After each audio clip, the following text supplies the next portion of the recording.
All right, it's on. Welcome, beautiful people. This is a video about a survey I created called the Effective Treatments. So what is this about?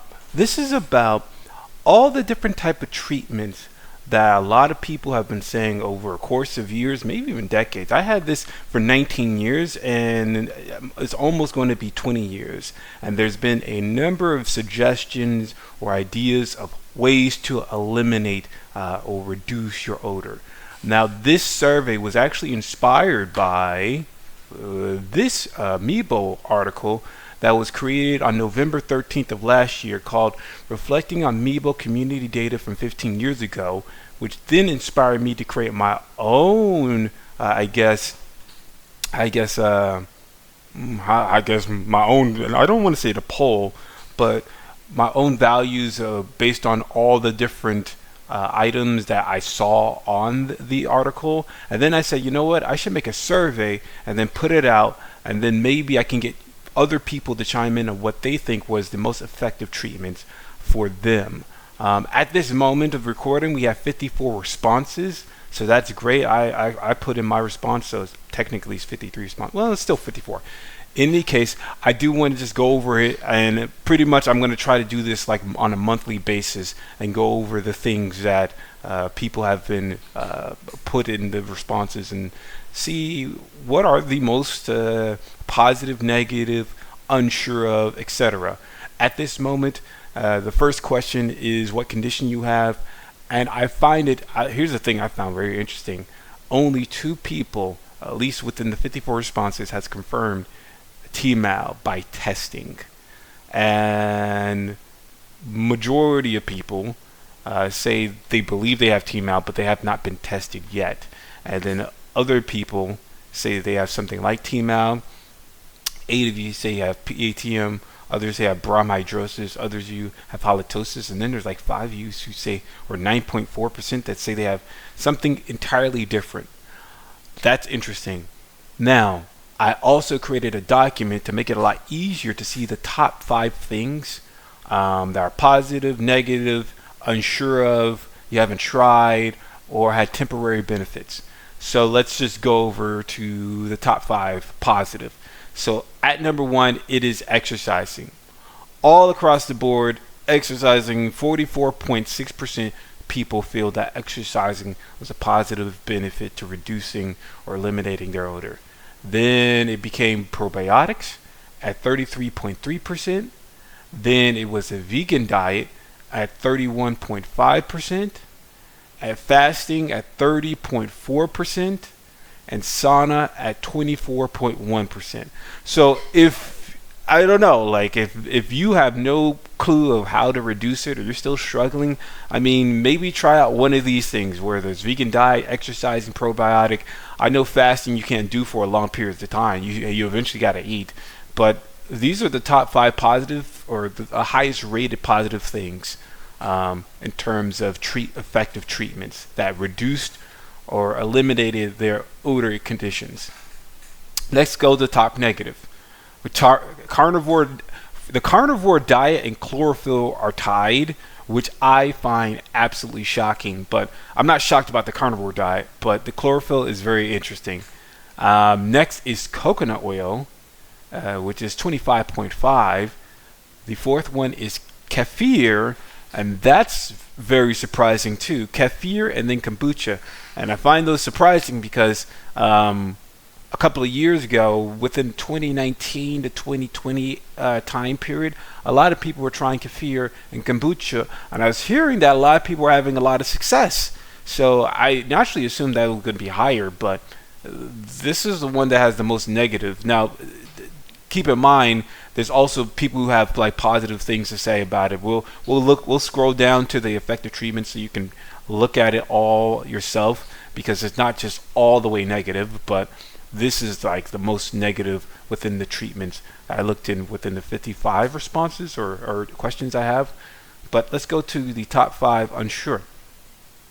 Multivitamin is the number 1, and then following after it's the folic acid, vitamin B12, 33.3%, zinc being 29.6%, fasting being 28.6%, which is interesting because that was the most positive. Now it's still top five in unsure of, when you think of it as something that you're not really sure that it's helping. And then low pH soaps, which is 27.8%.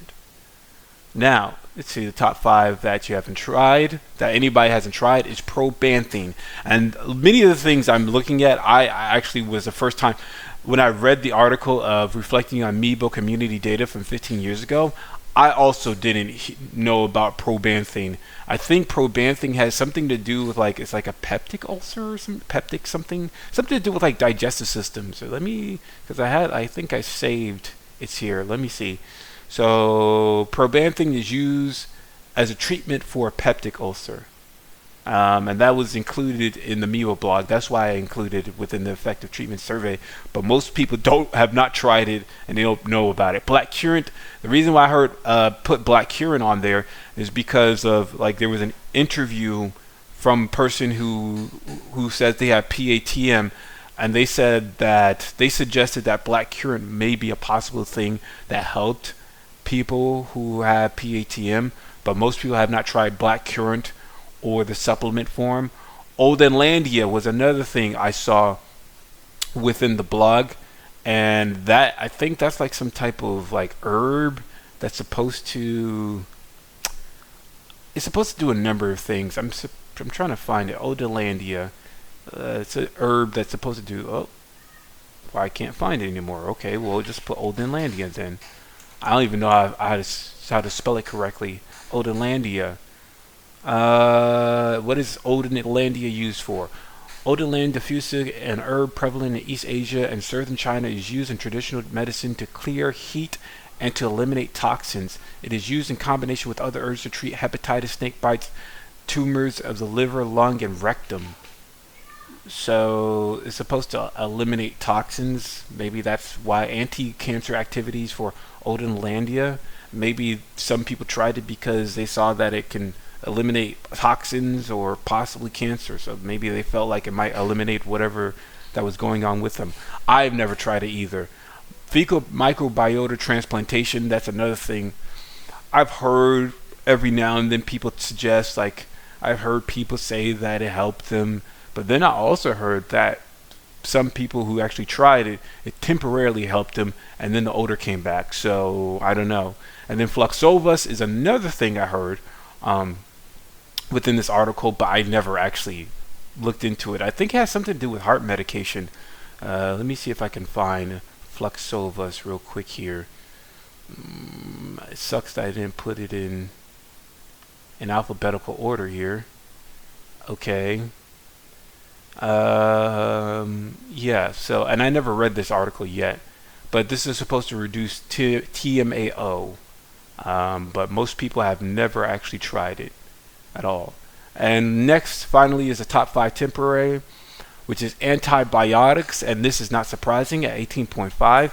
I've interviewed a number of people, and I've heard many stories where they took antibiotics and it helped to a degree, but then it eventually stopped working. So I'm not really surprised about that.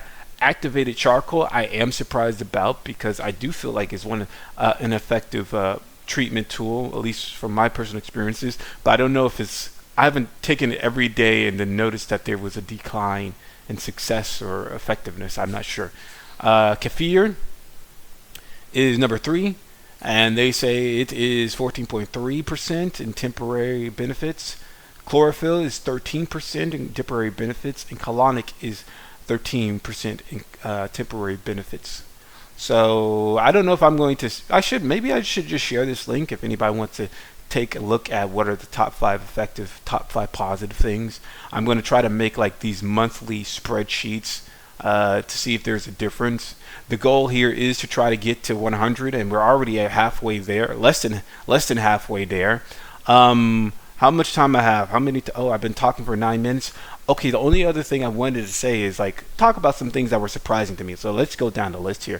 First off, I was really surprised by how many negative responses for activated charcoal. Like, I'm trying to understand how I don't know, because the thing is, another thing I wanted to say too is I felt like after I made this survey, I felt like it was a bad idea to include PATM and and halitosis people, and even maybe bromhidrosis people, because halitosis people there's probably so many different other products that are specific to halitosis that people tried. Like, I'm not really in that group, so I don't know like all the different methods that people with halitosis tried. So I felt like there should have been a separate survey for people with halitosis and a separate survey for people with PATM, because I don't know if food really affects people who have PATM at all. I'm not entirely sure what treatments or ideas that they had within their groups that they thought were good treatment options. So that's one thing I regret about the survey. And maybe next year, if I continue to do these like effective treatments, I might separate the PATM and the halitosis. But I'm still confused by how you got a negative response from activated charcoal. You smelled worse taking activated charcoal. I'm curious how that can happen, because activated charcoal is odorless. Another thing I'm confused about is baking soda. I was confused about baking soda. Like, how, you had negative responses to baking soda. I'm curious if there's anybody who actually put that they had negative responses to baking soda. What was the negative response? How did you apply it, and how did that give you a negative response? I know if you put too much baking soda in a specific area, it might smell very salty like the ocean. So maybe you smelled like the ocean and you didn't like that smell, or it would burn. You have a burning sensation if you put too much baking soda in a certain area. I'm not entirely sure. I'm not surprised by the carnivore diet, because I think animal products in general worsen your odor. At least for me, at least in my experience, eating ice cream, eating meat, it has worsened my odor. Now, some people have been eating white meat and they said that white meat is fine. Cool. I'm not sure about white meat. I just try to stay away from it in general, to be honest. And another thing I'm still curious about is, I don't even know. I have this feeling like protein in general, if I eat too much protein, I might give off an odor, but I'm not entirely sure. Now let me go to chlorophyll. Chlorophyll is the one that was very surprising for me. That was 27.8% of people saw it negatively. They say they viewed it, or they felt like they had a negative reaction. It made them smell worse. I found that interesting, because chlorophyll has like a very earthy taste. So even if you did get like the smell from it, it's not going to smell offensive. It's just going to smell earthy. Coconut oil, another thing that was surprising, because again, I'm curious of how people apply it. I think some people try to use it as like a mouthwash. Some people put it on their skin. I'm curious to hear from people who said that they had negative experiences with coconut oil. How did they apply it, and what was so negative about it? Also surprised that many people said that they only had temporary benefits with colonics, because I've been hearing like more and more people talk about the benefits of colonics and how it's so good. Let me keep going down here. I was also very surprised that exercising helped people, and I'm wondering, exercising in general helped you eliminate or reduce your odor, or you just felt better regardless if it reduced your odor or not. And I'm also curious if that's the case for people who have halitosis, or people who have PATM. Did exercising in general alleviate or reduce your symptoms? I'm curious. Now, obviously with fasting, yeah, if you stop and if you feel like your odor is the cause of diet and you just stop eating, of course you're not going to smell as bad, but of course you have to eventually eat. So yeah, there's positive benefits, but you're not going to be able to do it for so long. Fecal microbiota transplantation. I've constantly heard about this, but of course most people haven't done it. It's pretty much you're taking healthy poop from somebody's colon and putting it in your colon, and apparently like the healthy poop has like the good bacteria that's going to flourish in your colon and ultimately have you. It's supposed to. I think it's supposed to alleviate IBS symptoms, but apparently not too many people have done it, and there are some people who have done it and they had negative experiences. So that's interesting. FODMAP, I have positive things to say about FODMAP. Gluten-free diet. I've heard some people talk about they stop eating gluten and it helped them. I don't know. Juicing. I want to do juicing, but the thing is, it's so expensive to do juicing, and at the same time, when you just take out all the fiber and stuff like that from the plants, or it's like sort of pointless. You should try to always eat not only the juice but the plants with it. So I always wanted to try juicing. I'm thinking about making a video. I thought about making a video, possibly doing like something called blending. Instead of juicing, I just blend the fruits and vegetables together, so you still get the fiber, and it's also going to be in juice form. You know what I mean? And do that for 30 days and see if there's a difference, because I still feel like I get reactions and stuff. Now with the kefir stuff, again, back in 2019, 2020, it was like a big trend, one of the biggest trends within the Meebo community, to try it. And I tried it myself. I tried kefir through just my bait by making it by myself, homemade kefir, and then I tried it by just getting like the products, like what is called Lifeway kefir, and I started just drinking that. I was drinking that for a very long time, and I just stopped drinking it because, like in 2021, I think I just stopped taking it because it just felt like it wasn't helping, and the prices started to get crazy. So I stopped taking it. But some people say they had positive success from it. A lot of people are unsure, and a lot of people have negative things to say about it. Kombucha. A lot of people have negative things to say about it or are unsure about it, but there is some positive. Low pH soaps. I was also surprised by such a positive response to that, and also negative. Whatever.